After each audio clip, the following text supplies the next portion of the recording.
ịkọwapụta afa nke tata na-agala nke nwaanyị golibe English ya bụ rejoice. Ịghọtago? Golibe ebe nwere ezigbo obi aṅụrị na ịbịala ụwa na Chineke zubeteghị na nyabụ famili. Ịghọtago? Wee bụọ nyabụ afa a na-edo ya na-enwe obi aṅụrị ụwa gị niile. Ijegorube dị bido famili nke gị ya na-enwekwa obi aṅụrị because ọfọ ka nne na nna gụọ n'isi gị ezigbo afa ka ọ bụ. Den nke nwoke na onwe nye abụrụ ọkpala. Ịghọtago?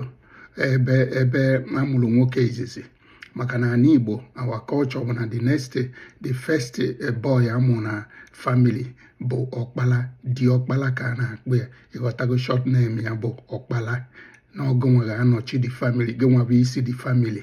Ịghọtago? So nọ nnukwu afa nna. Ịghọta? So n'ọkwa ezigbote echichi ka echi gị na nwata.